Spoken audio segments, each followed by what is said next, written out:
মাহমুদুল হাসানের আগমন, ওয়েলকাম, স্বাগতম।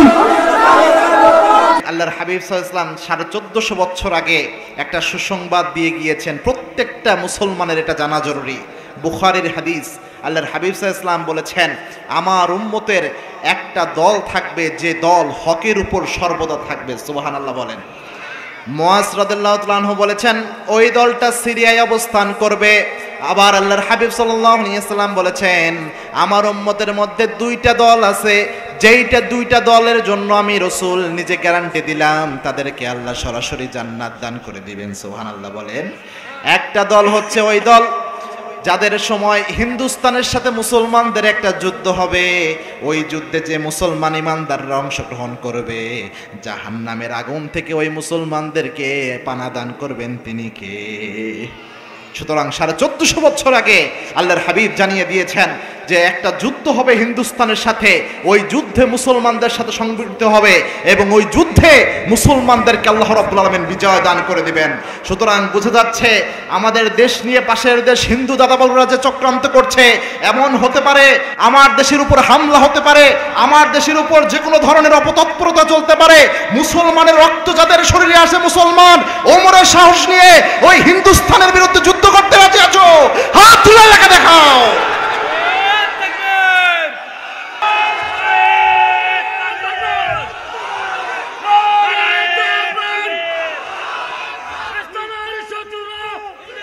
এটা মুসলমানদের আওয়াজ, ঠিক না ব্যাঠিক? মনে রাখবেন, মুসলমানদের বিরুদ্ধে যদি কোনো ধরনের ষড়যন্ত্র হয়, এক চুল ছাড় দিয়ে আমরা কথা বলবো। আল্লাহ আমাদের তৌফিক দান করুন, আমরা পড়ি আমিন। যে সূরাটা আপনাদের সামনে বেছে নিয়েছি, সূরা ফাত। এই সূরার প্রেক্ষাপট কি? রাসূল সাল্লাল্লাহু আলাইহি ওয়াসাল্লাম যখন মক্কা থেকে মদিনায় হিজরত করে চলে গেলেন, আল্লাহর হাবিব সাল্লাল্লাহু আলাইহি ওয়াসাল্লাম ওই জায়গায় মদিনার রাষ্ট্র কায়েম করলেন। সুবহানাল্লাহ বলেন। আল্লাহর হাবিব সাল্লাল্লাহু আলাইহি ওয়াসাল্লাম একদিন রাতের বেলায় স্বপ্ন দেখলেন, রাসূল সাল্লাল্লাহু আলাইহি ওয়াসাল্লাম বাইতুল্লাহ তাওয়াফ করছেন, ইহরামের কাপড় পরা আল্লাহর হাবিব। রাসূল স্বপ্নে দেখলেন তিনি কাবা ঘর তাওয়াফ করছেন, সাফা মারওয়া সাই করছেন। আল্লাহর হাবিব সাল্লাল্লাহু আলাইহি ওয়াসাল্লাম সকাল বেলায় উঠে সাহাবা একরামকে বললেন, অন্যান্য সাধারণ মানুষ যে স্বপ্ন দেখে আর নবীরা যে স্বপ্ন দেখে, দুই স্বপ্নের মধ্যে পার্থক্য আছে না নাই? সাধারণ মানুষ যে স্বপ্ন দেখে এই স্বপ্ন সাধারণ স্বপ্ন, কিন্তু নবীরা যে স্বপ্ন দেখে ওই স্বপ্নটাও হচ্ছে আল্লাহর ওয়াহী। সুবহানাল্লাহ। আমরা সাধারণ মানুষ যে স্বপ্ন দেখি এটা সাধারণ স্বপ্ন, কিন্তু নবীদের যে আল্লাহ স্বপ্ন দেখায় ওই স্বপ্নটাও আল্লাহর ওহী, ঠিক না ব্যাঠিক?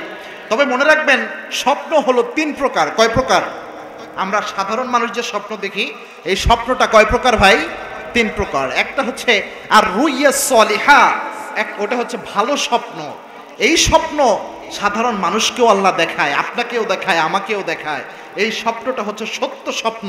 আল্লাহর হাবিব জানিয়েছেন, লাম ইয়াবকা মিনান নবুওয়াতি ইল্লাল মুবাশশিরাত। বুখারীর হাদিস, আমার উম্মতের জন্য আমি কিচ্ছু নবুয়তের অবশিষ্ট রাখি নাই, শুধুমাত্র নবুয়ত মুবাশশিরাত ছাড়া। সুবহানাল্লাহ বলেন।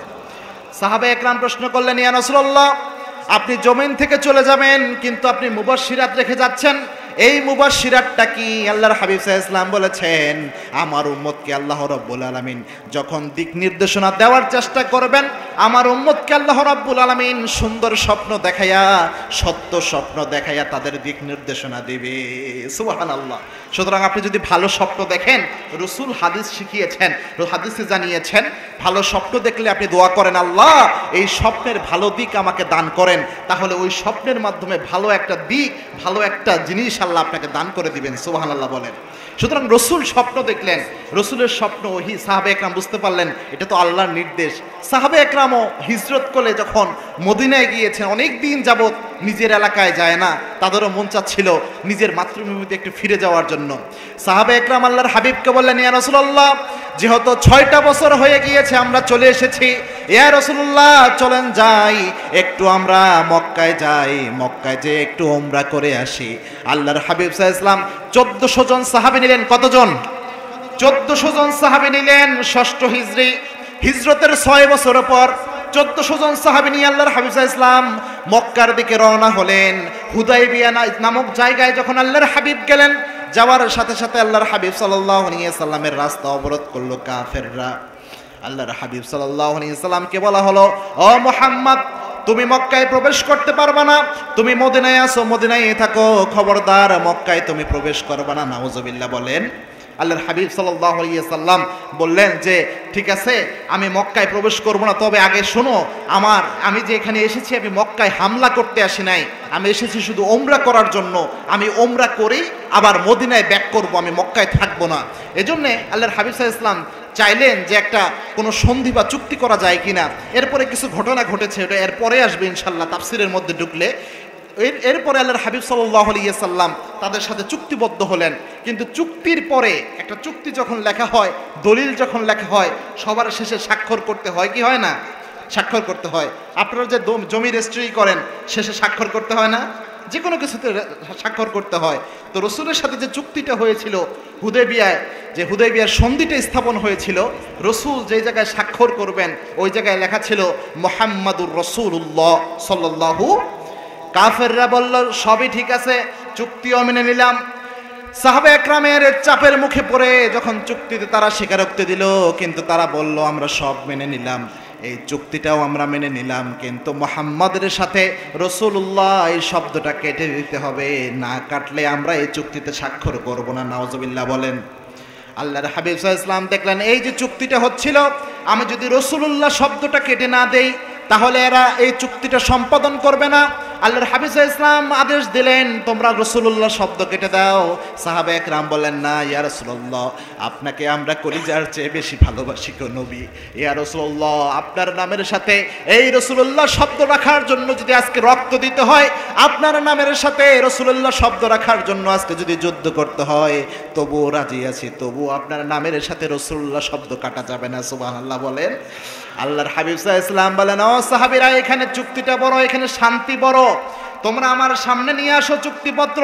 রাসূলুল্লাহ সাল্লাল্লাহু আলাইহি ওয়াসাল্লামের সামনে আনা হলো, নিজ হাতে আল্লাহর হাবিব সাল্লাল্লাহু আলাইহি ওয়াসাল্লাম ওই চুক্তিপত্র থেকে রাসূলুল্লাহ সাল্লাল্লাহু আলাইহি ওয়াসাল্লাম এই শব্দটুকু কেটে দিলেন। আল্লাহ রাব্বুল আলামিন আরশে আজিমে বসে দেখছেন। আল্লাহ বললেন ও মুহাম্মদ, দুনিয়ার কাফেররা কুরাইশরা তোমার নামের সাথে রাসূলুল্লাহ শব্দ কেটে দিয়েছে, তুমি মন খারাপ করো না। পবিত্র কোরআনে আমি তোমার নামের সাথে আল্লাহ স্বয়ং আল্লাহ নিজের সালাতের ঘোষণা দিয়ে দিলাম। আল্লাহ ঘোষণা দিলেন মুহাম্মাদুর রাসূলুল্লাহি ওয়াল্লাযীনা মাআহু আশিদ্দাউ আলাল কুফফারি রুহামাউ বাইনাহুম। জোরে বলেন আল্লাহু আকবার। আল্লাহ বললেন ও মুহাম্মদ, দুনিয়ার কাফেররা কুরাইশরা তোমার নামের রাসূলুল্লাহ শব্দ কেটে দিয়েছে, তুমি মন খারাপ করো না, তোমার রিসালাতের সাক্ষী আমি স্বয়ং আল্লাহ নিজে দান করে দিচ্ছি। সুবহানাল্লাহ বলেন। আল্লাহর হাবিব সাল্লাল্লাহু আলাইহি ওয়াসাল্লামের এই রিসালাতের সাক্ষ্যের জন্য আল্লাহ রাব্বুল আলামিন কোরআনে আয়াত নাজিল করলেন। সুবহানাল্লাহ বলেন। এই মুহাম্মদ সাল্লাল্লাহু আলাইহি ওয়াসাল্লাম হচ্ছেন আল্লাহর রাসূল, তার সাথে যারা থাকবে তাদের কিছু বৈশিষ্ট্য, কিছু ক্যারেক্টারিস্টিক্স আল্লাহ রাব্বুল আলামিন ঘোষণা করে দিয়েছেন। আপনারা জানতে চান তো ইনশাআল্লাহ? আল্লাহ বলছেন শোনো, নবীর সাথে যারা থাকবে ওয়াল্লাযীনা মাআহু আশিদ্দাউ আলাল কুফফার, আমার নবীর সাথে যারা হবে তাদের প্রথম যে বৈশিষ্ট্য হবে তা হচ্ছে তারা কাফেরদের ব্যাপারে বজ্র কঠিন হবে। সুবহানাল্লাহ বলেন। কাফেরদের সাথে শক্ত হবে নাকি নরম হবে বলেন তো? শক্ত হবে। যেমন শক্ত ছিলেন সাইয়েদনা ওমর রাদিয়াল্লাহু তাআলা আনহু, ইসলামের জন্য এক চুল ছাড় কাউকে দান করেন নাই। সাইয়েদনা ওমরের ব্যাপারে আল্লাহর হাবিব বলছেন ওমর, তুমি যে রাস্তায় একবার হেঁটে যাও 40 দিন ইবলিস পর্যন্ত ওই রাস্তায় যেতে ভয় পায়। সুবহানাল্লাহ বলেন। আবার আল্লাহর হাবিব সাল্লাল্লাহু আলাইহি ওয়াসাল্লামের সাহাবী সাইয়েদনা ওমর, তিনি যখন কালেমা গ্রহণ করেন, কালেমা গ্রহণ করার পর আল্লাহর হাবিবকে সোজা বললেন ইয়া রাসূলুল্লাহ আলাসনা আলাল হক, আমরা কি সত্য নয়, আমাদের পথ কি সত্য পথ নয়? আল্লাহর হাবিব বললেন ক্বালু বালা, হ্যাঁ ওমর এটা সত্য পথ। আল্লাহর হাবিব সাল্লাল্লাহু আলাইহি ওয়াসাল্লামকে ওমর বললেন ইয়া রাসূলুল্লাহ আপনি কি সত্য নবী নন? ওমর রাদিয়াল্লাহু আনহু আল্লাহর হাবিব বললেন হ্যাঁ সত্য। ওমর রাদিয়াল্লাহু আনহু বললেন ইয়া রাসূলুল্লাহ তাহলে আমরা গোপনে গোপনে কেন কালেমার দাওয়াত দেই? সুবহানাল্লাহ বলেন। ইয়া রাসূলুল্লাহ আমার একটু অনুমতি দেন, প্রকাশ্যে একটু কালেমার তাকবীর দিতে চাই। সুবহানাল্লাহ। সাইয়েদনা ওমর রাদিয়াল্লাহু আনহু মিছিল বের করলেন। কেমন শক্ত ছিলেন ওমর একটু লক্ষ্য করেন, কতটা কঠিন ছিলেন কাফেরদের ব্যাপারে ওমর একটু লক্ষ্য করেন। সাইয়েদনা ওমর মিছিল বের করলেন 11 জন নিয়ে। কতজন? 11 জন নিয়ে মিছিল বের করলেন। সামনের কাতারে থাকলেন 5 জন, পিছনের কাতারে দিলেন 6 জনকে। প্রথম কাতারে থাকলেন সাইয়েদনা ওমর নিজে। জোরে মিছিল বের করলেন, কালেমার মিছিল। মক্কায় যখন কালেমার মিছিল হয়, আবু জাহেল, উতবা, সাইবা ঘর থেকে বের হয়ে আসছে। আরে মুহাম্মাদের এত বড় সাহস হয়ে গেল, মক্কার জমিনে কালেমার মিছিল দেয়। যখনই ঘর থেকে বের হয়েছে, বের হয়ে দেখে সামনে আর কেউ দাঁড়ানো নয়, সামনে দাঁড়ানো হচ্ছে সাইয়েদনা ওমর। সুবহানাল্লাহ বলেন। তরবারি একটা, খোলা তরবারি একটা দাঁড়িয়ে নিয়ে এইভাবে দাঁড়িয়ে আছেন। সরাসরি ঘোষণা দিলেন, ও কাফেররা শুনে রাখো, আমি ওমর ইসলাম গ্রহণ করেছি, আমি মিছিল বের করেছি। কেউ যদি তার মাকে সন্তান হারা করতে চাও, কেউ যদি তার বাবাকে সন্তান হারা করতে চাও, কেউ যদি তার স্ত্রীকে বিধবা বানাতে চাও, আমি ওমরের সামনে এসে কালেমার মিছিলের বিরোধিতা করো। সুবহানাল্লাহ বলেন। এরকম ওমর যদি একজন এই বাংলার জমিনে থাকতো, কোনো জালেম 16 বছর ক্ষমতা চালাতে পারত না। এরকম ওমর যদি একজন বাংলাদেশে থাকতো, আল্লামা সাঈদী 13 বছর জেল থাকতে হতো না। এরকম ওমর যদি একজন বাংলাদেশে থাকতো, অসংখ্য শহীদকে বিনা অপরাধে জুলুম করে নির্যাতন করা হতো না। ঠিক না ব্যাঠিক? এরকম ওমর প্রয়োজন। এরকম ওমরের সাহস নিয়ে যদি সামনে যুদ্ধ করতে হয়, এরকম ওমরের সাহস নিয়ে ইসলাম কায়েমের জন্য যদি রক্ত দিতে হয়, রাজি আছো মুসলমান? হাত তুলে রেখে দেখাও। আল্লাহ কবুল করুন, আমরা পড়ি আমিন। এই ওমরের সাহস আল্লাহ আমাদের দান করুন, আমরা পড়ি আমিন। এই ওমর রাদিয়াল্লাহু তাআলা আনহু ছিলেন ইসলামের জন্য সবচেয়ে কঠোর। ঠিক না ব্যাঠিক? ওমর রাদিয়াল্লাহু তাআলা আনহু কাফেরদের সাথে এমন কঠোর ছিলেন। এরপরে রাসূল সাল্লাল্লাহু আলাইহি ওয়াসাল্লাম কতটা কঠোর ছিলেন কাফেরদের বিষয়ে। এমনি ন্যাচারালি তো আল্লাহর হাবিব সাল্লাল্লাহু আলাইহি ওয়াসাল্লাম নরম দিলের মানুষ ছিলেন, ঠিক না? খুব নরম ছিলেন, খুব বিনয়ী মানুষ ছিলেন। এই যে ঘটনাটা বললাম একটু আগে, যেটার কথা বললাম যে রাসূল সাল্লাল্লাহু আলাইহি ওয়াসাল্লাম উমরা করতে যাচ্ছিলেন, বাধাগ্রস্ত করা হলো হুদায়বিয়া নামক স্থানে। এই ঘটনা যখন প্রথমে কাফেররা মানছিল না, ওই সময় আল্লাহর হাবিব সাল্লাল্লাহু আলাইহি ওয়াসাল্লাম ওসমান রাদিয়াল্লাহু তাআলা আনহু যেহেতু ব্যবসায়ী মানুষ ছিলেন, একটু বড়লোক ধনী মানুষ ছিলেন। বর্তমান দুনিয়ায় যদি আপনি টাকা পয়সার হিসাব করেন, 1000 কোটি টাকার মালিক ছিলেন সাইয়েদনা ওসমান রাদিয়াল্লাহু তাআলা আনহু। সুবহানাল্লাহ বলেন। এত বড়লোক সাইয়েদনা ওসমান ছিলেন, তার যে ঘোড়ার যে পাল ছিল, এক পাশ থেকে আরেক পাশ দেখা যেত না। সুবহানাল্লাহ বলেন। তাবুকের যুদ্ধে 15,000 সৈন্যকে 1 মাসের খাবার একা সাইয়েদনা ওসমান রাদিয়াল্লাহু তাআলা দান করেছেন। সুবহানাল্লাহ বলেন। 15,000 সৈন্যের জন্য 15,000 ঘোড়া একা সাইয়েদনা ওসমান রাদিয়াল্লাহু তাআলা দান করেছেন। সুবহানাল্লাহ বলেন। তাও তার সম্পদের কিচ্ছু কমে নাই, এত ধনী সাহাবী ছিলেন। তো আল্লাহর হাবিব চিন্তা করলেন যে কাফেরদের সাথে এই যে হুদায়বিয়ার সন্ধিটা যখন হয়, সন্ধিটা করার জন্য ওসমানকে পাঠাই। ওসমান রাদিয়াল্লাহু আনহু যখন সন্ধির জন্য গেছে, তারা করছে কি, ওসমান রাদিয়াল্লাহু আনহুকে আটকিয়ে বলল যে ওসমানকে হত্যা করা হয়েছে, এরকম একটা যে মিথ্যা নিউজ, এটা তারা ছড়িয়ে দিল। তো আল্লাহর হাবিব সাল্লাল্লাহু আলাইহি ওয়াসাল্লামের সময়, ওই সময় নিয়ম ছিল যে দূত সংবাদ নিয়ে যাবে তাকে হত্যা করা জায়েজ ওই সময় ছিল না, কেউ করতো না, কাফেররাও করতো না, ইমানদাররা করতো না। আল্লাহর হাবিব যখন শুনলেন তার জামাতা সাইয়েদনা ওসমানকে হত্যা করা হয়েছে, আল্লাহর হাবিব সাল্লাল্লাহু আলাইহি ওয়াসাল্লাম রেগে গেলেন। 1400 জন একসাথে গিয়েছিলেন, থাকলো কয়জন বলেন? একজন। ওসমানকে হত্যা করা হয়েছে এমন কথা বলা হয়েছে, তাহলে আর থাকলো কয়জন? 1399 জন। আল্লাহর হাবিব সাল্লাল্লাহু আলাইহি ওয়াসাল্লাম কতটা কঠোর ছিলেন দেখেন। আল্লাহ যে বলেছেন, আশিদ্দাউ আলাল কুফার, যারা মুহাম্মদ সাল্লাল্লাহু আলাইহি ওয়াসাল্লামের উম্মত হবে, অনুসারী হবে, কাফেরদের সাথে কঠিন হবে। রাসূল নিজে কতটা কঠিন ছিলেন দেখেন। আল্লাহর হাবিব সাল্লাল্লাহু আলাইহি ওয়াসাল্লাম যখন শুনলেন ওসমানকে হত্যা করা হয়েছে, আল্লাহর হাবিব সাল্লাল্লাহু আলাইহি ওয়াসাল্লাম রেগে গেলেন। আল্লাহর হাবিব সাল্লাল্লাহু আলাইহি ওয়াসাল্লাম 1399 জন সাহাবীকে নিয়ে বাবলা গাছের নিচে আল্লাহর হাবিব সাল্লাল্লাহু আলাইহি ওয়াসাল্লাম বায়াত গ্রহণ করালেন। আল্লাহর হাবিব সাল্লাল্লাহু আলাইহি ওয়াসাল্লাম বললেন, যতক্ষণ পর্যন্ত ওসমান রাদিয়াল্লাহু তাআলা আনহুর হত্যার বিচার করব না, এই হত্যার প্রতিশোধ যতক্ষণ পর্যন্ত কাফেরদের থেকে নেব না, আমি নবী মুহাম্মদ ঘরে ফিরে যাব না। সুবহানাল্লাহ বলেন। 1399 জন আল্লাহর হাবিব সাল্লাল্লাহু আলাইহি ওয়াসাল্লামের হাতে হাত রেখে বায়াতবদ্ধ হলো। রাসূল আরেকটা হাত দিলেন, রাসূল দুইটা হাত দিলেন। রাসূল সাল্লাল্লাহু আলাইহি ওয়াসাল্লাম ওই হাতটা দিয়েছেন ওসমান রাদিয়াল্লাহু তাআলা আনহুর পক্ষ থেকে। আল্লাহ রাব্বুল আলামিন এই যে রাসূল সাল্লাল্লাহু আলাইহি ওয়াসাল্লাম কাফেরদের প্রতিশোধের জন্য, একজন নিরপরাধ ওসমান রাদিয়াল্লাহু তাআলা আনহুর হত্যার প্রতিশোধের জন্য এইভাবে বাবলা গাছের নিচে এইভাবে আল্লাহর হাবিব সাল্লাল্লাহু আলাইহি ওয়াসাল্লাম বায়াতবদ্ধ হলেন। আল্লাহ রাব্বুল আলামিন এটার উপর খুব বেশি সন্তুষ্ট হয়ে গেলেন। সুবহানাল্লাহ বলেন। কোরআনের আয়াত আল্লাহ নাজিল করলেন, লাকিত রাদিয়াল্লাহু আনিল মুমিনিন, আল্লাহ নাজিল করলেন ওই ইমানদারদের উপর আল্লাহ রাব্বুল আলামিন নিজে সন্তুষ্ট হয়ে গিয়েছে যারা মুহাম্মদ সাল্লাল্লাহু আলাইহি ওয়াসাল্লামের হাতের উপর হাত রেখে বায়াতবদ্ধ হয়েছে। সুবহানাল্লাহ। আল্লাহর হাবিব সাল্লাল্লাহু আলাইহি ওয়াসাল্লাম নিজেও একজন নিরপরাধ সাহাবীর হত্যার বিচারে, যদিও হত্যা করে নাই, তবুও তার বিচারের জন্য এরকম কঠিন হয়ে গিয়েছিলেন। সুবহানাল্লাহ বলেন। আবার কতটা কঠিন ছিলেন সাহাবীরা দেখেন কাফেরদের ব্যাপারে। হানজালা রাদিয়াল্লাহু তাআলা আনহু, মনোযোগ আছে তো আপনাদের নাকি? জোরে বলেন তো আল্লাহু আকবার। হবে না প্রিয় ভাইয়েরা, এত আস্তে তাকবীর দিলে হয়? শয়তান তো এদিকেই আছে। আরো জোরে বলেন আল্লাহু আকবার। হানজালা রাদিয়াল্লাহু তাআলা আনহু, তার বিয়ে হয়েছে, নতুন বিয়ে, একদম নব্য বিবাহিত হানজালা। আল্লাহর হাবিব সাল্লাল্লাহু আলাইহি ওয়াসাল্লাম বলে, হানজালা তুমি যেহেতু নতুন বিয়ে করেছো, তোমার যুদ্ধে যাওয়ার দরকার নাই। উহুদের যুদ্ধে আল্লাহর হাবিব যাবেন, বলেন হানজালা তোমার যুদ্ধে যাওয়ার কোনো প্রয়োজন নাই, তুমি যাও, তোমার নতুন বউকে একটু সময় দাও। রাসূল সাল্লাল্লাহু আলাইহি ওয়াসাল্লাম নিজেও স্ত্রীর হক আদায় করতেন। সুবহানাল্লাহ বলেন। একইভাবে আল্লাহর হাবিব সাল্লাল্লাহু আলাইহি ওয়াসাল্লাম বলেন, হানজালা যাও, তোমার জিহাদে যাওয়ার দরকার নাই, নতুন বিয়ে করেছো, ঘরে তোমার সুন্দরী নতুন স্ত্রী, যাও তোমার স্ত্রীকে একটু সময় দাও। হানজালা রাদিয়াল্লাহু তাআলা আনহু ঠিকই সময় দিচ্ছিলেন। উহুদের যুদ্ধে আল্লাহর হাবিব সাল্লাল্লাহু আলাইহি ওয়াসাল্লাম যখন আহত হলেন, কাফেররা মিথ্যা সংবাদ প্রচার করে দিল, কত কুতিলা মুহাম্মদ সাল্লাল্লাহু আলাইহি ওয়াসাল্লাম আর জমিনে জীবিত নাই। চতুর্দিকে সংবাদ প্রচারিত হয়ে গেল। আল্লাহর হাবিব সাল্লাল্লাহু আলাইহি ওয়াসাল্লাম অজ্ঞান হয়ে উহুদ পাহাড়ের উপর আশ্রয় নিয়েছিলেন। উহুদ পাহাড়ের উপর তাকে নিয়ে যাওয়া হয়েছিল। আল্লাহর হাবিব সাল্লাল্লাহু আলাইহি ওয়াসাল্লামের আহতের সংবাদকে তারা হত্যা বলে প্রচার করলো।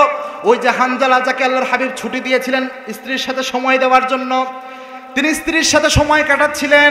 যখনই তিনি শুনলেন আল্লাহর হাবিব সাল্লাল্লাহু আলাইহি ওয়াসাল্লাম জমিন থেকে বিদায় হয়ে গিয়েছে, তার স্ত্রীকে ধাক্কা মেরে হাতের মধ্যে তরবারি নিলেন হানজালা রাদিয়াল্লাহু তাআলা আনহু। তরবারি নিয়ে হানজালা রাদিয়াল্লাহু তাআলা আনহু এক লাফে ঘোড়ার পিঠে উঠলেন, এক দৌড়ে চড়ে গেলেন উহুদের ময়দানে। চিন্তা করলেন, তোরা যে কুরাইশ কাফেররা আমার নবীকে জমিন থেকে বিদায় করেছিস, তোদেরকে হত্যা না করে আমি হানজালা থামবো না। স্ত্রীকে ঘরে রেখে তিনি তরবারি হাতে দৌড় দিয়েছেন উহুদের যুদ্ধে। উহুদের যুদ্ধে কাফেরদের হত্যা করলেন হানজালা, নিজেও শহীদ হয়ে গেলেন একটা পর্যায়ে। আল্লাহর হাবিব সাল্লাল্লাহু আলাইহি ওয়াসাল্লাম যুদ্ধের পর যখন সব সাহাবীদের লাশগুলো এক জায়গায় করা হচ্ছিল, রাসূল সাল্লাল্লাহু আলাইহি ওয়াসাল্লাম তখন আহত অবস্থা থেকে সুস্থ হয়েছেন। আল্লাহর হাবিব সাল্লাল্লাহু আলাইহি ওয়াসাল্লাম দেখলেন একজন সুন্দরী নারী, একজন রূপসী নারী বুরকা পরিহিত অবস্থায়, দিনদার একজন পরহেজগার নারী বুরকা পরিহিত অবস্থায় পাশে দাঁড়িয়ে আছে। আল্লাহর হাবিব সাল্লাল্লাহু আলাইহি ওয়াসাল্লাম বললেন, বোন তুমি কে? বলছে, আমি হচ্ছে হানজালার স্ত্রী, যাকে আপনি গতকাল ছুটি দিয়েছিলেন, জিহাদে যাওয়ার দরকার নাই। ইয়া রাসূলুল্লাহ, আমার স্বামী যখন শুনেছে আপনি জিহাদের ময়দানে শহীদ হয়েছেন, এক সেকেন্ড আমার সাথে থাকে নাই, আমাকে ধাক্কা মেরে ফেলে দিয়ে ঘোড়ার পিঠে উঠে জিহাদের ময়দানে চলে এসেছেন। ইয়া রাসূলুল্লাহ, আপনি একটু লক্ষ্য করেন তো আমার স্বামী কোথায়?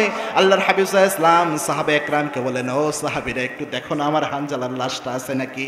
সাহাবে একরাম খুঁজলেন, খুঁজে দেখলেন কোথাও লাশ নাই। অবশেষে খুঁজে দেখলেন এক জায়গায় একটা হাত পড়ে আছে, এক জায়গায় একটা পা পড়ে আছে, মাথাটা কেটে আরেক জায়গায় পড়ে আছে। আল্লাহর হাবিব সাল্লাল্লাহু আলাইহি ওয়াসাল্লাম সাহাবে একরামকে বললেন, সবগুলো এক জায়গায় করো। সবগুলো এক জায়গায় করা হলো। তার স্ত্রী বলছেন, ইয়া রাসূলুল্লাহ, আমার স্বামী আমার সাথে থাকার কারণে তার উপর গোসল ফরজ হয়েছে। আমি জানি শহীদদের কোনো গোসল দিতে হয় না, কেননা এই শহীদরা কিয়ামতের এই কঠিন ময়দানে রক্ত মাখা জামা কাপড় নিয়ে আল্লাহর দরবারে হাজির হবে। বিনয় হিসেবে শহীদদেরকে আল্লাহ রাব্বুল আলামিন জান্নাত দান করে দিবেন। সুবহানাল্লাহ বলেন। তার স্ত্রী বলছেন, ইয়া রাসূলুল্লাহ, আমি তো জানি শাহাদাতের কোনো শহীদদের কোনো গোসল দিতে হয় না, তবে আমার স্বামীর উপর গোসল ফরজ হয়েছে। ইয়া রাসূলুল্লাহ, দেখেন তো আমার স্বামীকে একটু গোসল দেওয়া যায় কিনা। আল্লাহর হাবিব সাল্লাল্লাহু আলাইহি ওয়াসাল্লাম গোসলের কথা বলবেন, ইন দ্য মিন টাইম জিবরিল আমিন আসমান থেকে নেমে আসলেন, এসে বললেন, ইয়া রাসূলুল্লাহ, হানজালার গোসল দেওয়ার জন্য দুনিয়ার পানি দিয়ে গোসল দেওয়ার কোনো প্রয়োজন নাই, জান্নাতের খুশবুদার পানি দিয়ে হানজালার গোসলের ব্যবস্থা আল্লাহ করে দিয়েছেন। কয়েকজন সাহাবের একটু সন্দেহ হলো, তারা হানজালার লাশের কাছে গেলেন, যে দেখলেন হানজালা রাদিয়াল্লাহু তাআলা আনহুর চুল বেয়ে বেয়ে জান্নাতের খুশবুদার পানি মাটি স্পর্শ করছে। সুবহানাল্লাহ বলেন। এই যে দেখেন, বাসর রাতে পর্যন্ত যখনই শুনেছেন আল্লাহর হাবিব জমিনে জীবিত নাই, কাফেরদের প্রতি কঠিন হয়ে নিজের সুন্দরীর স্ত্রীকে রেখে জিহাদের ময়দানে চলে গিয়েছেন। তিনিই হচ্ছেন বিশ্ব নবীর উম্মত। ঠিক না ঠিক? আমরা সেই সাহাবীদের অনুসারী, আমরা বাসর রাতে সুন্দরী স্ত্রী রেখে আল্লাহর দ্বীনের জন্য, জিহাদের জন্য ময়দানে ঝাঁপিয়ে পড়তে পারি। আমাদেরকে দমানোর পৃথিবীতে কেউ নাই। এরকম সাহস যেন আমরা অর্জন করতে পারি। আল্লাহ আমাদের তৌফিক দান করুন। আমরা পড়ি আমিন।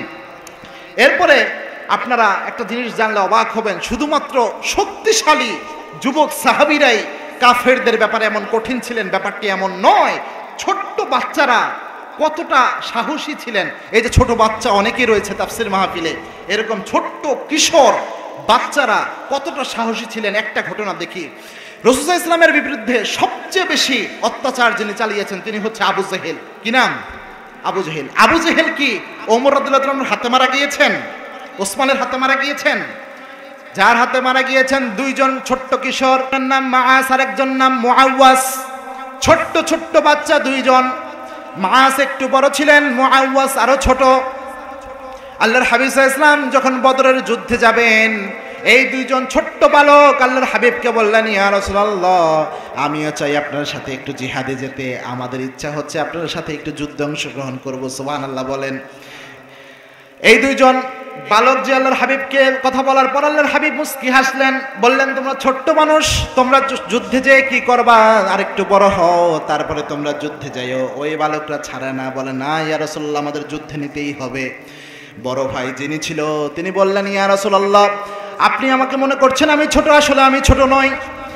আমার যে ওই যে চাচাকে আপনি যুদ্ধে নিয়ে যাচ্ছেন, ওই চাচাকে আমি কুস্তি খেলায় হারিয়ে দিতে পারি, এতটুকু শক্তি আমার আছে। আল্লাহর হাবিব সাল্লাল্লাহু আলাইহি সাল্লাম বললেন, তাহলে একটু লাগো তো দেখি। মুরব্বী চাচার সাথে তাকে যুদ্ধে কুস্তিতে লাগিয়ে দেওয়া হলো। চাচার কানে কানে যেয়ে বলছেন, চাচা আপনি তো যুদ্ধে চলেই যাবেন, আমি ভাতিজা, আমি ছোট্ট দেখে রাসূল আমাকে নিতে চাচ্ছে না। ও চাচা, আপনি একটু আমাকে জিতাইয়া দেন, আমাকে জিতাইয়া দিলে আমাকে রাসূল যুদ্ধে নিয়ে যাবে। সুবহানাল্লাহ বলেন। তার চাচা ইচ্ছা করে তার ভাতিজারে জিতাইয়া দিলেন। আল্লাহর হাবিব বললেন, ঠিক আছে বড় ভাই, যেহেতু তুমি যদিও ছোট কিন্তু তুমি বয়সে বড়, চাচাকে হারাতে পেরেছো, যাও তোমাকে অনুমতি দিলাম, আমার সাথে যুদ্ধে যাও। সুবহানাল্লাহ বলেন। এখন ছোট ভাই পড়ছে বিপদে। আরে বড় ভাই, সব সময় দুই ভাই একসাথে থাকি, একসাথে চলি, একসাথে খেলাধুলা করি, আমার বড় ভাই আমাকে রেখে জিহাদের ময়দানে চলে যাবে, আমি একাকে থাকবো, এটা তো হতে পারে না। ওই ছোট ভাই, ছোট্ট বালক রসুলকে যে বলছেন, ইয়া রাসূলুল্লাহ, আমার বড় ভাই সাইজে বড় হলেও শক্তি কিন্তু আমার বেশি। সুবহানাল্লাহ বলেন। আল্লাহর হাবিব হেসে দিলেন, বলছেন, ওই ছোট্ট বালক বলছেন, ইয়া রাসূলুল্লাহ, আমার বড় ভাই খালি সাইজে লম্বা হয়েছে, শক্তি আমার বেশি, বিশ্বাস না হয় আমার সাথে একটু কুস্তিতে লাগাইয়া দেখেন। আল্লাহর হাবিব বললেন, ঠিক আছে লাগো। দুই ভাই আবার কুস্তিতে লাগলেন। ছোট ভাই বড় ভাইয়ের কানে কানে যায় বলে, ভাইয়া তুমি তো চলেই যাবা জিহাদে, তোমার তো অনুমতি হয়ে গিয়েছে, তুমি বড় ভাই, তোমাকে ছাড়া তো কোথাও আমি যাই না, ছোট্ট থেকে তোমার সাথেই আমি বড় হয়েছি, ভাই আপনি আমারে একটু জিতায়া দেন, আমারও আপনার সাথে জিহাদে যাওয়ার তৌফিক দেন। সুবহানাল্লাহ বলেন। আপনার সাথে যেন জিহাদে যেতে পারি এই সুযোগটা করে দেন। বড় ভাই ইচ্ছা করে জিতিয়ে দিলেন। আল্লাহর হাবিব মুস্কি হাসলেন, বুঝতে পারলেন দুইজনে খুব ইচ্ছা আছে জিহাদে যাওয়ার। দুইজনকে বললেন, চলো তোমরা দুইজনে জিহাদে চলো, বদরের যুদ্ধ। যখন যুদ্ধ শুরু হয়ে গেল, কাফেররা যুদ্ধ করছে, ওই দুইজন মাআস এবং মুআওয়াজ দুইজন যে আব্দুর রহমান ইবনে আউফকে বলছেন, চাচা কোন ব্যক্তি, কোন সেই কাফের যার নাম আবু জেহেল আমার নবীকে যন্ত্রণা দিয়েছে, আমার নবীকে দেশ ছাড়া করেছে, ও চাচা একটু দেখাইয়া দেন কোন সেই ব্যক্তি যার নাম হচ্ছে আবু জেহেল। ওই সাহাবী বলছেন, আমি প্রথমে এই দুইজন সন্তানের কথা শুনে আমি ততটা পাত্তা দিলাম না, ছোট্ট বাচ্চা কি বলে। আবার এসে বলছেন, চাচা একটু দেখাইয়া দেন কোন ব্যক্তির নাম হচ্ছে আবু জেহেল, আমার নবীকে এত কষ্ট দিয়েছে, ওই কাফেরের বাচ্চাকে একটু দেখাইয়া দেন।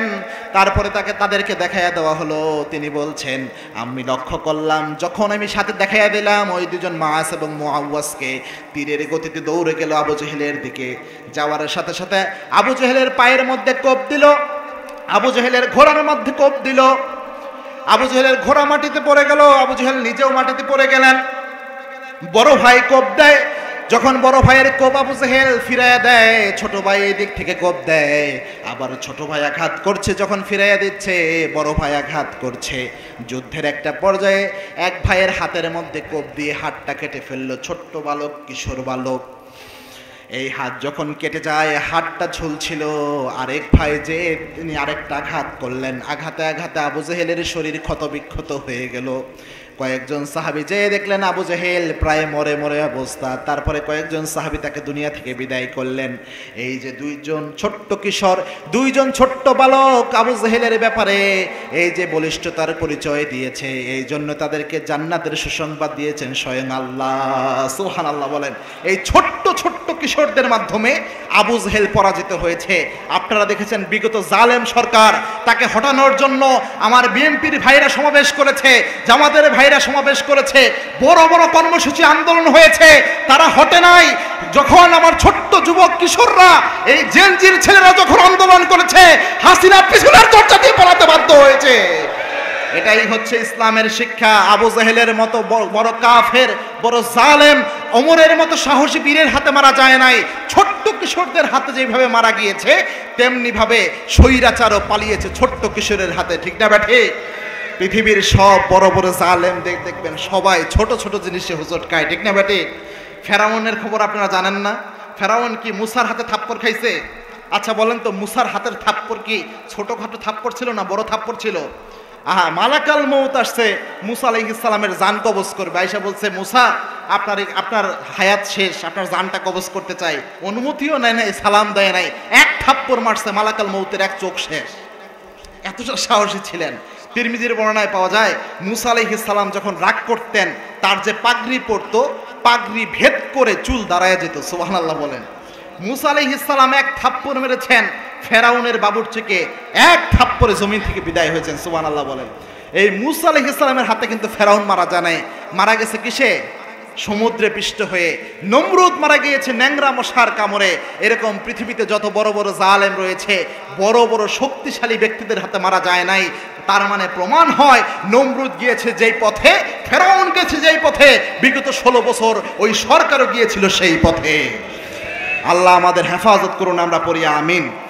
এজন্য ইমানদার যারা হবে তাদের 1 নাম্বার গুণ হবে, 1 নাম্বার ক্যারেক্টারিস্টিক্স হবে, তারা কাফেরদের ব্যাপারে বজ্র কঠিন হবে। কাদের ব্যাপারে? কাফেরদের ব্যাপারে। 2 নাম্বার, ইমানদার যারা হবে তারা নিজেদের মধ্যে তারা হবে অনেক বেশি সহনশীল, রহমদিল, যেটা আল্লাহ কোরআনে বলছেন রুহামাউ বাইনাহুম, তারা নিজেদের প্রতি অনেক রহমদিল হবে। সুবহানাল্লাহ বলেন।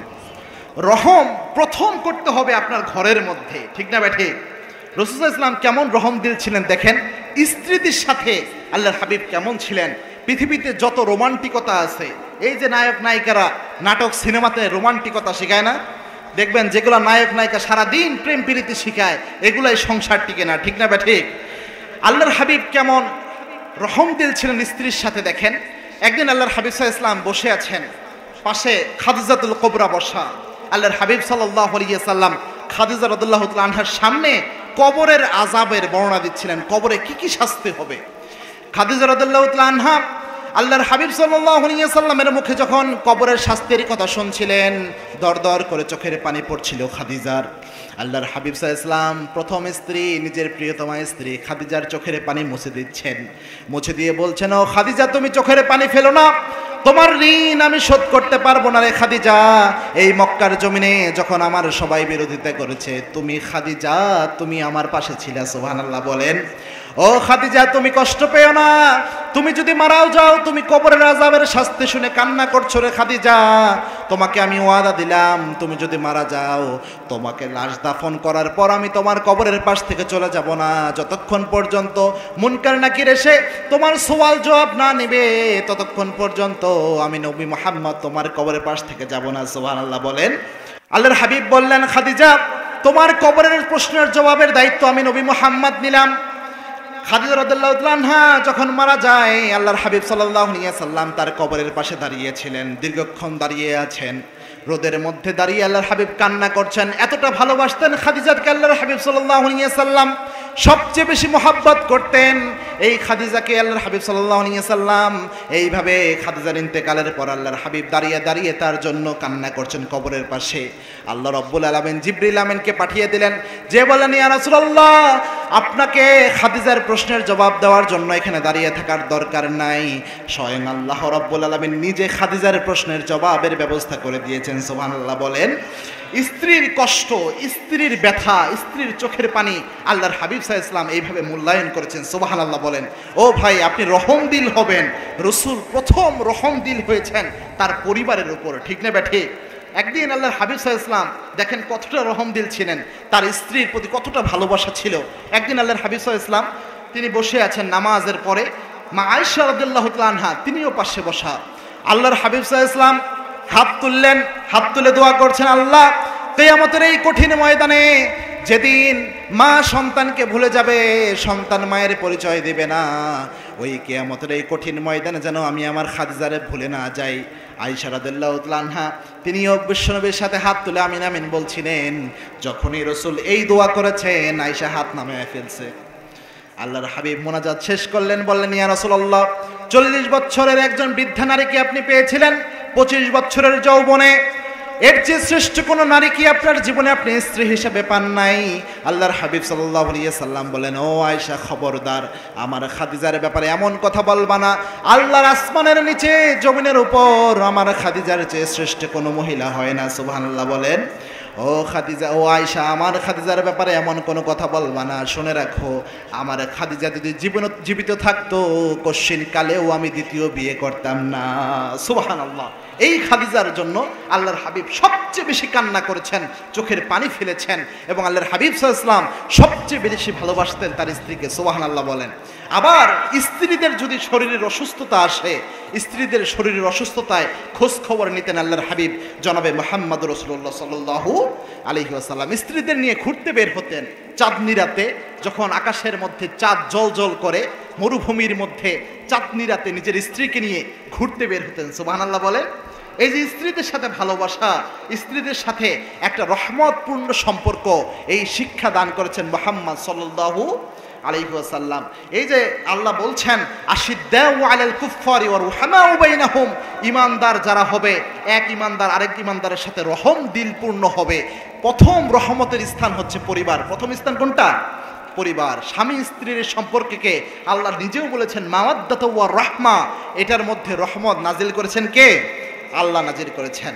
এবং আল্লাহর হাবিব সাল্লাল্লাহু আলাইহি ওয়াসাল্লাম নিজেও জানিয়েছেন, কোন স্বামী এবং স্ত্রী একজন আরেকজনকে যদি আল্লাহর জন্য ভালোবাসতে পারে, একজন আরেকজনকে যদি ইবাদতে সাহায্য করতে পারে, নামাজের জন্য একজন আরেকজনকে ডেকে দেয়, রাতের বেলায় তাহাজ্জুদের সময় স্বামী উঠেছে, উঠে নিজের তাহাজ্জুদের জন্য ওযু করলো, ওযু করে ওযুর পানির যে ছিটা রয়েছে স্ত্রীর চোখের মধ্যে যদি ছিটিয়ে দেয়, স্ত্রীকেও নামাজের জন্য ডাক দেয়, এই স্বামী স্ত্রীকে দেখে স্বয়ং আল্লাহ রাব্বুল আলামিন আরশে আজিম থেকে হেসে দেয়। সুবহানাল্লাহ বলেন। এই জন্যে পরিবারে, সমাজে সব সময় এক ভাই আরেক ভাইয়ের সাথে রহমদিল হতে হবে। এটা হচ্ছে মুহাম্মদ সাল্লাল্লাহু আলাইহি ওয়াসাল্লামের উম্মতের বৈশিষ্ট্য। সুবহানাল্লাহ বলেন। শুধু পরিবারের সাথে রাসূল এমন ছিলেন, ব্যাপারটি এমন নয়। আল্লাহর হাবিব সাল্লাল্লাহু আলাইহি ওয়াসাল্লামের যে কাজের লোক ছিল, খাদেম ছিল, তার নাম কি ছিল বলেন তো? আনাস রাদিয়াল্লাহু তাআলা আনহু। মাশাআল্লাহ। আনাস রাদিয়াল্লাহু তাআলা আনহু তিনি বলছেন, 10 বছর আমি আল্লাহর হাবিবের খাদেম ছিলাম, জীবনে কোনোদিন আমাকে বলেন নাই, আনাস তুমি এই কাজটা করেছো কেন, এই কাজটাই করো নাই কেন? সুবহানাল্লাহ বলেন। আনাস রাদিয়াল্লাহু তাআলা আনহু বলছেন, আমার হাত থেকে পড়ে যদি কোনোদিন গ্লাস ভেঙে যেত, কোনোদিন যদি পেয়ালাটাও ভেঙে যেত, আল্লাহর হাবিব সাল্লাল্লাহু আলাইহি ওয়াসাল্লামের পরিবারের যে লোকরা ছিল তারা অনেক সময় বাধা দেওয়ার চেষ্টা করত, কিছু একটা বলার চেষ্টা করত, কিন্তু আল্লাহর হাবিব সাল্লাল্লাহু আলাইহি ওয়াসাল্লাম বলতেন, খবরদার আনাসকে কিছু বলো না, আনাস এটা যেটা করেছে এটা নিজে থেকে করে না, এটা আমাদের তাকদিরে লেখা ছিল, এই জন্য এই কাজটা করে ফেলেছে। সুবহানাল্লাহ বলেন। আনাস রাদিয়াল্লাহু আনহু বলছেন, একদিন আল্লাহর হাবিব একটা কাজের কথা আমাকে বললেন, আমি কাজটা করতে যাচ্ছিলাম, হঠাৎ করে আমি মাঠের দিকে তাকিয়ে দেখি বাচ্চারা খেলাধুলা করছে, আমিও বাচ্চাদের সাথে খেলাধুলায় ব্যস্ত হয়ে গেলাম। আনাস রাদিয়াল্লাহু আনহু বলছেন, দীর্ঘ সময় আমি বাচ্চাদের সাথে খেলছিলাম, আল্লাহর হাবিব নামাজ শেষ করে মাঠের পাশ দিয়ে যাচ্ছিলেন, দেখলেন আমি মাঠের মধ্যে খেলা করছি কাজ বাদ দিয়া। আল্লাহর হাবিব সাল্লাল্লাহু আলাইহি ওয়াসাল্লাম আমার খেলা দেখছিলেন, হঠাৎ যখন রাসূলের চোখে আমার চোখ পড়ল, আমি আর খেলা পড়ে গেল, আল্লাহর হাবিব তো আমাকে একটা কাজের কথা বলেছিলেন। আল্লাহর হাবিব সাল্লাল্লাহু আলাইহি ওয়াসাল্লামের কাছে যখন আমি আসলাম, আল্লাহর হাবিব সাল্লাল্লাহু আলাইহি ওয়াসাল্লাম মুচকি হাসি দিলেন আমার দিকে তাকিয়ে, আমার থুতনির মধ্যে হাত দিয়ে আমার কপালে একটা চুমু দিয়ে আল্লাহর হাবিব বললেন, আনাস তোমাকে একটা কাজ দিয়েছিলাম, হয়তো খেলার ছলে তুমি ভুলে গিয়েছো, ও আনাস যাও তুমি তোমার খেলা খেলো, আমি আমার কাজটা নিজেই করে নিয়েছি। সুবহানাল্লাহ বলেন। এই যে রহমপূর্ণ আচরণ, নিজের কাজের লোকের সাথেও, খাদেমের সাথেও সবচেয়ে রহমদিল নরম মানুষ ছিলেন মুহাম্মদ সাল্লাল্লাহু আলাইহি ওয়াসাল্লাম। আরেকটা জিনিস মনে রাখবেন, এই পৃথিবীতে যত মানুষের সাথে আপনি রহমদিল হবেন, ভালো আচরণ করবেন, ইমানদার হিসেবে সবচেয়ে ভালো আচরণ, সবচেয়ে রহমদিল আচরণ করতে হবে আব্বা এবং আম্মার সাথে। সুবহানাল্লাহ বলেন। এই দুইজন ব্যক্তি যাদের সাথে বেয়াদবি করে আপনি যদি তাহাজ্জুদের নামাজি হন, আপনি যদি হজ আদায় করেন, আপনি যদি যাকাত দেন, দুনিয়ার সব আমল যদি আপনার আমল নামায় থাকে, আপনি যদি বাবা মাকে কষ্ট দেন, আপনার আমল আল্লাহর দরবারে কবুল হবে না। একজন সাহাবী ছিলেন যিনি একবার আল্লাহর হাবিবকে বললেন, ইয়া রাসূলুল্লাহ মা হুয়া আহাক্কু বিহুসনি সাহাবাতি, ইয়া রাসূলুল্লাহ এই দুনিয়ায় যত মানুষ রয়েছে সব মানুষের মধ্যে আমার কাছে সবচেয়ে ভালো আচরণ, সবচেয়ে রহমের আচরণ, নরম আচরণ পাওয়ার অধিকার কার? আল্লাহর হাবিব বলেন, উম্মুক, তোমার মায়ের। এরপরে কার ইয়া রাসূলুল্লাহ? উম্মুক, তোমার মায়ের। আবার বলেন এরপরে কার? আল্লাহর হাবিব বলেন, উম্মুক, তোমার মায়ের। সুবহানাল্লাহ বলেন। তিনবার রাসূল মায়ের কথা বললেন, চারবারের বেলায় কার কথা বললেন? বাবার কথা। মুহাদ্দিস ইকরাম এই হাদিসের ব্যাখ্যা করেছেন, তিনবার কেন রাসূল মায়ের কথা বললেন? মা তিন জায়গায় বাবার চেয়ে বেশি কষ্ট করে। আচ্ছা বলেন তো, আমাদেরকে গর্ভে ধারণ করেন কে বলেন তো? একটার পর একটা এই 10 মাস একটার পর একটা রাতের বেলায় কষ্ট করে যন্ত্রণা সহ্য করেন কে? কতটা যন্ত্রণা চিন্তা করতে পারবেন না। একজন মা যখন সন্তান পেটে ধারণ করে, অনেক সময় খেতে বসে সন্তান পেটের মধ্যে লাথি মারে, মায়ের খাওয়া হারাম হয়ে যায়, ঠিক না বেঠিক? আল্লাহর হাবিব সুসংবাদ দিয়েছেন, মা যে সন্তানকে পেটে ধারণ করে 10 মাস ঠিকভাবে খেতে পারে না, ওই যে 10 মাস খেতে পারলো না, 10 মাস নফল রোজা রাখলে যে সওয়াব হয়, এই সওয়াব আল্লাহ রাব্বুল আলামিন মায়ের আমলনামায় তুলে দেয়।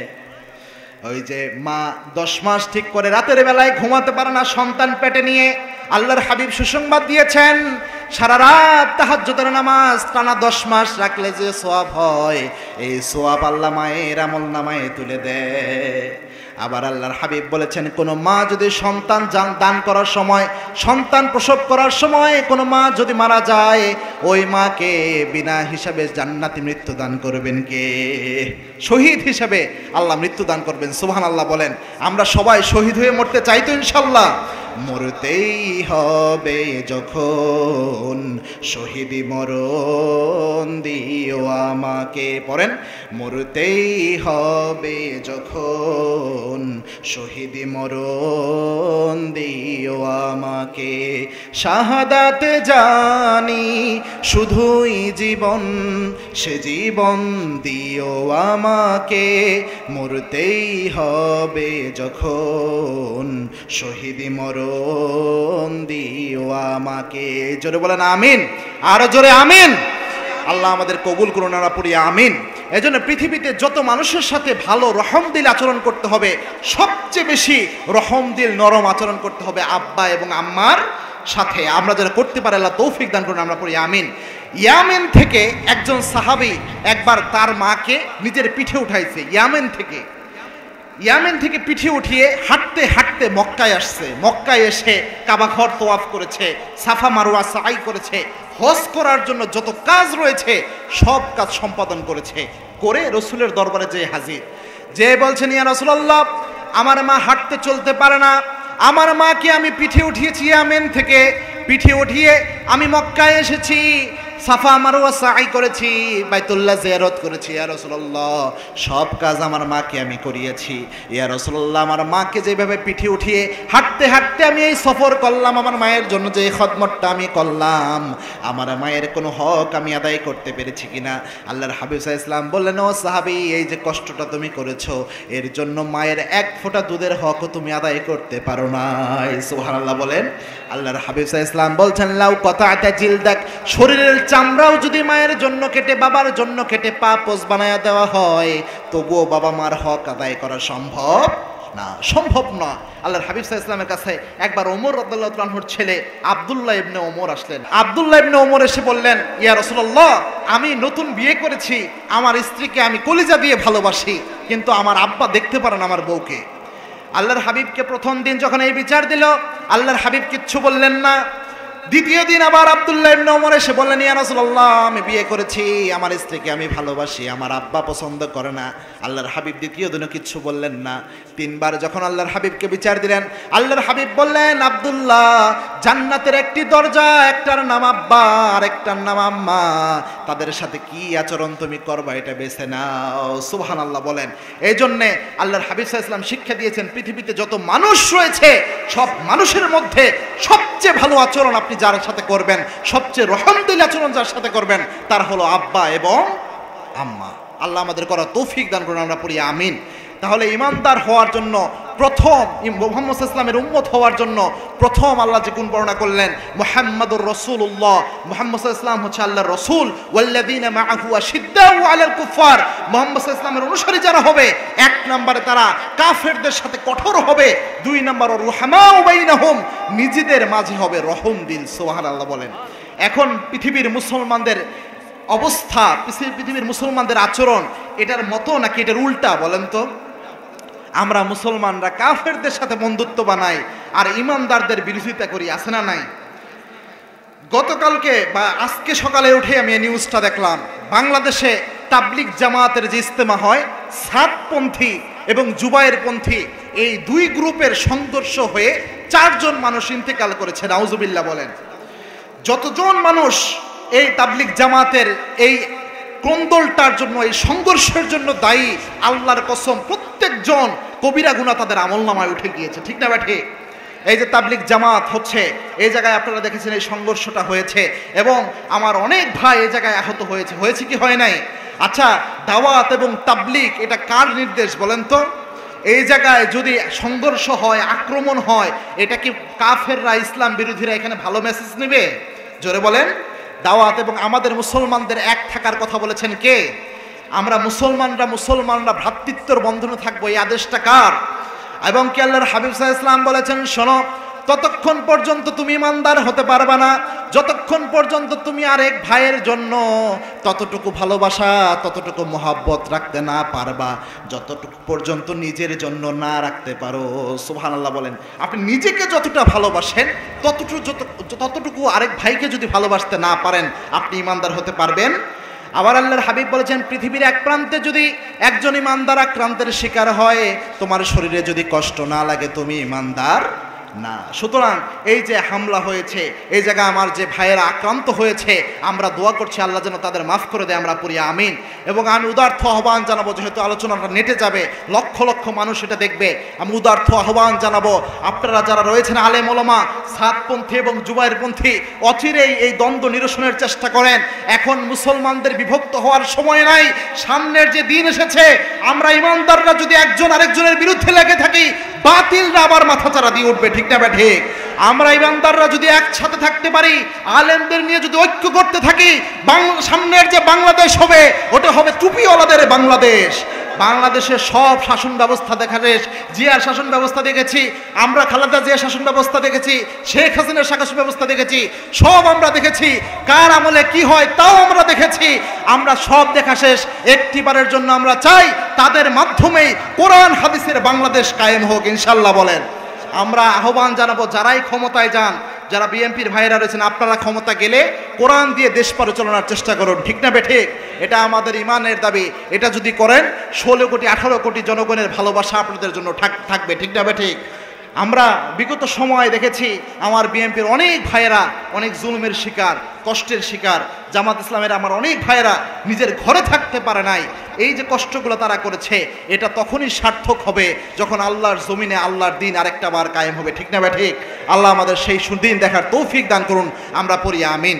তাহলে ইমানদারদের যে আল্লাহ গুণ দিলেন, প্রথম দিয়েছেন কাফেরদের সাথে কঠিন, নিজেদের ব্যাপারে হবে রহম দিল। 3 নম্বরে আল্লাহ রাব্বুল আলামিন জানিয়েছেন ইমানদারদের যে গুণ, সেটা হচ্ছে তারাহুম রুকআন সুজ্জাদা ইয়াবতাগুনা ফাদলাম মিনাল্লাহি ওয়া রিদওয়ানা। ইমানদার মুহাম্মদ সাল্লাল্লাহু আলাইহি ওয়াসাল্লামের উম্মত যারা হবে, রাসূলের সাথী যারা হবে, তারা রুকুকারী এবং সিজদাকারী হবে। সুবহানাল্লাহ বলেন। এটা বলেই আমরা ইনশাআল্লাহ মুনাজাতে চলে যাব, ইনশাআল্লাহ বলেন। জোরে বলেন ইনশাআল্লাহ। 3 নাম্বার যে ক্যারেক্টারিস্টিক্স আল্লাহ রাব্বুল আলামিন জানালেন, সেটা হচ্ছে রুকুকারী এবং সিজদাকারী হবে। আচ্ছা বলেন তো, কিয়ামতের এই কঠিন ময়দানে প্রথম আল্লাহ রাব্বুল আলামিন কোন আমলের হিসাব নেবেন? জোরে বলেন। আউয়ালু মা ইউহাসাবু বিহিল আবদু ইয়াউমাল কিয়ামাতি আস-সালাহ। সিলসিলায়ে সহিহার বর্ণনা, কিয়ামতের এই কঠিন ময়দানে এক ফার্স্ট আল্লাহ রাব্বুল আলামিন যে হিসাব নেবেন সেটা হচ্ছে নামাজ। সুবহানাল্লাহ বলেন। ফাইন সলুহাত সলুহা লাহু সাইরি আমালিহি। আল্লাহর হাবিব সাল্লাল্লাহু আলাইহি ওয়াসাল্লাম জানিয়েছেন, যার আমলনামায় নামাজ থাকবে তার জীবনের সমস্ত আমল কবুল করে নেবেন একজন। চিল্লায়ে বলেন তিনি কে? আর যার আমলনামায় নামাজ থাকবে না, তার আমলনামায় যদি হজের আমল থাকে, যাকাতের আমল থাকে, কোনো আমল আল্লাহ রাব্বুল আলামিন কবুল করবে না। নামাজ কত গুরুত্বপূর্ণ আপনারা দেখেন। একজন ব্যক্তি তার জীবনে একটা সেজদা দিয়েছে। কয়টা? মনোযোগ আছে তো আপনাদের নাকি? একটা সেজদা দিয়েছে, বুখারীর হাদিস। সর্বশেষ ওই ব্যক্তিকে আল্লাহ রাব্বুল আলামিন জাহান্নাম থেকে বের করে জান্নাতি বানাবেন। আল্লাহ বলবেন, জিবরিল একটু জাহান্নামে যাও, জাহান্নামে যেয়ে দেখো কোনো বান্দা এমন আছে কিনা যেই ব্যক্তি জীবনে কোনো ছোটখাটো আমল করেছে, তাকে আমি জান্নাতি দিয়ে একদম জান্নাতের দরজাটা বন্ধ করে দিব। জিবরাইল আমিন জাহান্নাম ঘুরে আসবে, ঘুরে এসে বলবে, ইয়া আল্লাহ, একজন ব্যক্তিও এমন নাই যার আমল রয়েছে, তবে একজন ব্যক্তি রয়েছে যেই ব্যক্তি তার জীবনে সেজদা দিয়েছে মাত্র একটা। জোরে বলেন কয়টা? একটা সেজদা দিয়েছে। আল্লাহ বলবেন, ওকে আমার কাছে ডেকে নিয়ে আয়। ওই ব্যক্তিকে যখন আল্লাহর সামনে নিয়ে যাওয়া হবে, আল্লাহ বলবেন, বান্দা তুমি তোমার জীবনে একটা সেজদা দিয়েছো, ওই সেজদাটাই আমি আল্লাহ রাব্বুল আলামিন কবুল করে নিয়েছি। এই একটা সেজদার বিনিময়ে তুমি আমার কাছে কি চাও? ওই বান্দা তখন বলবে, আল্লাহ তেমন কোনো আমল তো আমি করি নাই, একটা সেজদা মাত্র আমি দিয়েছি, এই সেজদার বিনিময়ে তেমন কিছু চাইতে পারবো না। আল্লাহ আমি শুধু চাই আমাকে আপনি জাহান্নাম থেকে বের করেন, জাহান্নামের আযাব আমি সহ্য করতে পারছি না। আল্লাহ বলবেন, ঠিক আছে বান্দা, তোকে আমি জাহান্নাম থেকে বের করব, তবে এরপরে আর কিচ্ছু চাইতে পারবি না। বলছে আল্লাহ ঠিক আছে। এরপরে দীর্ঘদিন সে জাহান্নামের বাইরে থাকবে। আল্লাহকে আবার ডাক দিয়ে বলবে, আল্লাহ আপনি না বড় রহমান, আপনি না বড় দয়াবান? আল্লাহ বলবেন, হ্যাঁ গোলাম আমি রহমান দয়াবান। আল্লাহকে তখন বলবে ওই বান্দা, আল্লাহ আপনি আমাকে দয়া করে একটা সেজদার বিনিময়ে জাহান্নাম থেকে বের করেছেন, আমি আপনার কাছে চাই যেহেতু আপনি দয়াবান, আমাকে জান্নাত দেওয়ার দরকার নাই, জান্নাতের গেটে আপনি আমাকে একটু থাকার ব্যবস্থা করেন। সুবহানাল্লাহ বলেন। আল্লাহ বলবেন, ঠিক আছে বান্দা, যা তোকে আমি জান্নাতের গেটে রাখবো, তবে এরপরে আর কিচ্ছু চাওয়া যাবে না। ওই গোলামকে আল্লাহ যখন এটা বলবেন, গোলাম আবার ওয়াদা করবে, দীর্ঘদিন সে জান্নাতের গেটে আবার অবস্থান করবে। আবার অনেক দিন পর আল্লাহকে ডাক দিয়ে বলবে, আল্লাহ আপনি না বড় দয়াবান, আপনি না বড় রহমান। সুবহানাল্লাহ বলেন। আল্লাহ বলবে, বান্দা তুই তো বড় টাউট রে বান্দা, 2 দিন পরে পরে আমার দয়া আর রহমতের দোহাই দিস। বান্দা বল এবার তুই কি চাস? তুই ওয়াদা করেছিলি জান্নাতের গেট পর্যন্ত তুই থাকবি, আমার কাছে আর কিচ্ছু চাইবি না, মাত্র একটা সেজদা তুই দিছিস। আল্লাহ, একটা সেজদা আমি দিয়েছি এটা ঠিক, কিন্তু আপনার দয়ার তো কোনো অভাব নাই, আপনার রহমতের কোনো অভাব নাই। ও আল্লাহ, আমাকে জান্নাতে আপনি একটু ঢুকার ব্যবস্থা করে দেন। জান্নাতের বাহিরে যখন আমি থাকি, জান্নাতের ঘ্রাণ আমার নাকে যখন আসে, আমার খুব মন চায় জান্নাতের ভিতর প্রবেশ করার জন্য। সুবহানাল্লাহ বলেন। ও আল্লাহ, জান্নাতের কোনো বড় প্রাসাদ আমি চাই না, জান্নাতে কোনো হুরপুরি আমার দরকার নাই, আমার শুধু একটু জান্নাতে প্রবেশ করান, জান্নাতে প্রবেশ করালেই হবে। আল্লাহ বলবেন, ও গোলাম তুই যেহেতু আমার রহমতের দোহাই দিলি, আমারে করুণার দোহাই দিলি রে গোলাম, যা আমি তোকে জান্নাতে ঢুকাইয়া দিলাম, যেমন তেমন জান্নাত আমি আল্লাহ তোরে দিব না। যেই পৃথিবীতে তুই ছিলি ওই পৃথিবীর মতো 10টা পৃথিবী এক জায়গায় করলে যত বড় হয়, এত বড় একটা জান্নাত আমি আল্লাহ তোরে দিয়ে দেব। জীবনে সেজদা দিয়েছেন কয়টা? আজকে থেকে আপনারা নিয়ত করবেন নাকি যে এক সেজদা দিব আর দিব না? হ্যাঁ, এরকম নিয়ত করা যাবে? আচ্ছা বলেন তো, ওই বান্দার সেজদা কবুল করেছেন একজন, তিনি কে? আপনার সেজদা আমার সেজদা যে কবুল হয় এর কোনো গ্যারান্টি আছে? আবার ওই বান্দা সারা জীবন ঝলসে পুড়ে জাহান্নামে অঙ্গার, এরপরে জান্নাতে যাওয়ার মতো আর কেউ ছিল না, ও হচ্ছে সর্বশেষ জান্নাতি। জাহান্নামের 1 সেকেন্ডের আযাব আপনার আমার সহ্য করার কি ক্ষমতা আছে? সুতরাং এই নিয়ত করা যাবে না। নামাজ হচ্ছে সবচেয়ে গুরুত্বপূর্ণ ইবাদত। এবং আল্লাহর হাবিব একদিন সাহাবা একরামকে বললেন, সাহাবীরা তোমরা বলো তো, এমন কোনো ব্যক্তি আছে নাকি যেই ব্যক্তির কোনো গুনাহ নাই? সাহাবা একরাম বলেন, ইয়া রাসূলুল্লাহ, এরকম কোনো ব্যক্তি কি থাকা সম্ভব? আল্লাহর হাবিব সাল্লাল্লাহু আলাইহি ওয়াসাল্লাম বললেন, ও সাহাবীরা, তোমাদের কারো ঘরের সামনে দিয়ে যদি একটা নদী যায়, ওই নদীর মধ্যে যদি 5 বার তোমরা গোসল করো তাহলে তোমাদের শরীরে কি কোনো ময়লা থাকবে নাকি? সাহাবা একরাম বললেন, না ইয়া রাসূলুল্লাহ, ময়লা থাকা সম্ভব নয়। আল্লাহর হাবিব সাল্লাল্লাহু আলাইহি ওয়াসাল্লাম বললেন, 5 ওয়াক্ত নামাজ হচ্ছে ওই নদীর মতো। বান্দা যখন ফজরের নামাজ পড়ে, ফজরের নামাজের পরে যখন জোহর পড়তে চায়, মধ্যখানে যে গুনাহগুলো বান্দা করে এই গুনাহগুলোকে আল্লাহ রাব্বুল আলামিন মাফ করে দেয়। সুবহানাল্লাহ বলেন। জোহর পরে যখন আবার আসর পড়তে চায়, মাঝখানে যে গুনাহগুলো হয়েছে বান্দার ওযুর পানির সাথে সাথে আল্লাহ রাব্বুল আলামিন গুনাহগুলো ছড়াইয়া দেয়। সুবহানাল্লাহ। কিভাবে আল্লাহ সেটআপ করলেন? প্রথম দিলেন জোহর, তারপরে দিলেন ফজর, তারপরে জোহর, তারপরে আসর, তারপরে মাগরিব, তারপরে দিলেন এশা। ঘুমাইয়া কাজা করেছো ফজর, তখনই জাগনে যখনই জোহর, হেলায় খেলায় কেটেছে আসর, মাগরিবের ওই শুনিয়া যান, এখনো জামাতে হওরে শামিল, এখনো এর সাথে আছে স্থান। বাজিছে দামামা বাজেরে আমামা, সেই রুচু করে মুসলমান, দাওয়াতে সে নয়া জামানার ভাঙা কেল্লায় ওর নিশান। সুবহানাল্লাহ। সুতরাং এমন ভাবে আল্লাহ সেটআপ দিয়েছেন 5 ওয়াক্ত নামাজ আপনি যদি রুকু সিজদা সহিভাবে করতে পারেন, আল্লাহর হাবিব জানিয়েছেন বিনা হিসেবে আল্লাহ রাব্বুল আলামিন আপনাকে জান্নাতি বানিয়ে দিতে পারেন। সুবহানাল্লাহ। এবং কিয়ামতের এই কঠিন ময়দানে মা আয়েশা বলছেন, আল্লাহর হাবিবকে একদিন আমি জিজ্ঞেস করলাম, ইয়া রাসূলুল্লাহ, লক্ষ কোটি মানুষ থাকবে কিয়ামতের দিন, আদম নবীর উম্মত থাকবে, নূহ আলাইহিস সালামের উম্মত থাকবে, ইব্রাহিম আলাইহিস সালামের উম্মত থাকবে, সব নবীদের উম্মত থাকবে, এত উম্মতের মধ্যে আপনি কিভাবে আপনার উম্মতগুলোর চিনবেন ইয়া রাসূলুল্লাহ?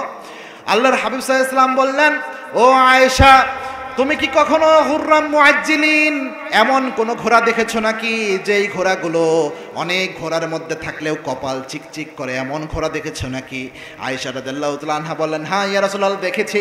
আল্লাহর হাবিব বললেন, অনেক ঘোড়ার মধ্যেও চিত্রা ঘোড়াগুলোকে যেভাবে আলাদা করা যায়, আমার উম্মত যে নামাজ পড়েছে, ওযু করেছে, সেজদা করেছে, রুকু করেছে, এই ওযুর জায়গাগুলো, নামাজের জায়গাগুলো, সেজদার জায়গাগুলো কিয়ামতের এই কঠিন ময়দানে সমস্ত উম্মতের মধ্যে এইভাবে চিকচিক করতে থাকবে।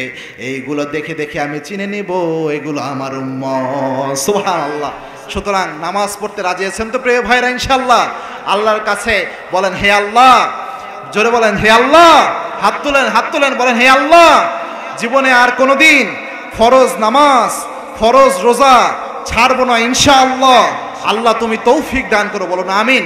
সুতরাং আজকের আলোচনায় আমরা বুঝতে পারলাম মুহাম্মদ সাল্লাল্লাহু আলাইহি ওয়াসাল্লাম কার রাসূল? আল্লাহর রাসূল। এবং মুহাম্মদ সাল্লাল্লাহু আলাইহি ওয়াসাল্লামের সাথে যারা থাকবে তাদের গুণ জানলাম আমরা। কয়টা বলেন তো?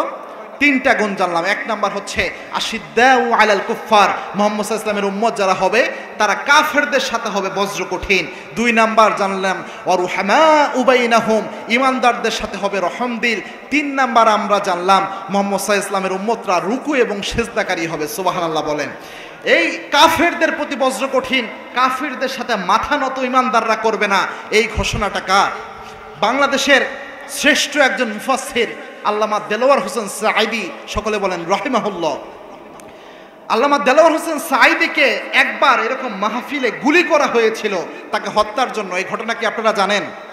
তাকে ঢাকায় একটা সিরাতুন নবীর মাহফিলে তার উপর প্রায় 4 রাউন্ড গুলি বর্ষণ করা হয়েছিল তাকে এই একটা প্রোগ্রামে। এর কারণ হিসেবে জানা যায় তার ছেলে মাসুদ সাঈদী, তিনি কিছুদিন আগে একটা সাক্ষাৎকারে বললেন, আল্লামা সাঈদী রাহিমাহুল্লাহকে অফার দেওয়া হয়েছিল যে আপনাকে হত্যা করা হবে না, আপনাকে জেলখানায় নেওয়া হবে না, আপনার কোনো ভয় নাই, আপনি নির্দ্বিধায় কোরআনের কথা, ইসলামের কথা বলে যাবেন, কোনো সমস্যা নাই, আপনি শুধু আল্লাহর জমিনে আল্লাহর দ্বীন কায়েম করতে হবে, অথবা যে আন্দোলনের আপনি করেন ওই দল আপনি ছেড়ে দেন, বাকি আপনি যা চান আপনাকে তাই দেওয়া হবে। কিন্তু আল্লামা সাঈদী রাহিমাহুল্লাহ তার জীবনের ইচ্ছা ছিল তিনি শহীদ হয়ে মারা যেতে চান। তিনি বলেছেন, আমার জীবন যদি এরকম 100টা আল্লাহ রাব্বুল আলামিন দান করেন, 100টা জীবন আমি আল্লাহর জন্য বিলাইয়া দিব, তবু আল্লাহর দ্বীনের এই পথ থেকে সামান্য পরিমাণ আমি বিচলিত হব না। সুবহানাল্লাহ বলেন। অবশেষে তাকে যখন তিনি জেলখানায় ছিলেন, 13 বছর অন্ধপ্রকোষ্ঠে ছিলেন, তাকে অনেকভাবে চেষ্টা করেছে ফাঁসি দেওয়ার, কিন্তু ফাঁসি দিতে পারে নাই। তাকে ষড়যন্ত্রমূলকভাবে জমিন থেকে বিদায় করা হয়েছে। ঠিক না বা ঠিক?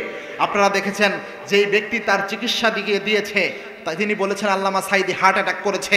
তাকে যখন জিজ্ঞেস করা হয়েছিল ডাক্তারকে, সম্ভবত ডক্টর জামান তার নাম, তাকে যখন জিজ্ঞেস করা হয়েছে তুমি কি আল্লামা সাঈদীর সঠিক চিকিৎসা দিয়েছো, সেই ব্যক্তি বলেছে না আমি চিকিৎসা দেই নাই। কেন দাও নাই? বলেছে আমার হসপিটালের চেয়ারম্যান স্যার আমাকে দিতে নিষেধ করেছে, যে চিকিৎসাটা ছিল ইনস্ট্যান্ট আমাকে দিতে নিষেধ করেছে, এই জন্যই হয়তো আল্লামা সাঈদীকে আরো বাঁচানো যায় নাই। এই জিনিসগুলা সুস্পষ্টভাবে প্রমাণ করে আল্লামা সাঈদী রাহিমাহুল্লাহ স্বাভাবিকভাবে জমিন থেকে বিদায় হয় নাই, তাকে ষড়যন্ত্রমূলকভাবে হত্যা করা হয়েছে। আল্লামা সাঈদীকে যারা ষড়যন্ত্রমূলকভাবে জমিন থেকে বিদায় করেছে তাদের বিচার এই জমিনে হবে ইনশাআল্লাহ। রাজি আছে মুসলমান? হাত তুলে আল্লাহকে দেখাও। আল্লাহ কবুল করুন, আমরা পড়ি আমিন। এজন্যে ইসলামের জন্য, কোরআনের জন্য বাতিলের সাথে আমরা কোনো আপোষ করব না। যে চরিত্র ছিল আমার রসুলের, যে চরিত্র ছিল সাহাবে একরামের, যেই চরিত্র ছিল আমাদের বড় বড় মুফাসসিরদের, আলেমদের, সেই চরিত্র যেন আমরা গ্রহণ করতে পারি এবং শহীদ হওয়ার ইচ্ছা যেন আমরা অন্তরে রাখতে পারি। আল্লাহ সেই তৌফিক আমাদের দান করুন, আমরা পড়ি আমিন।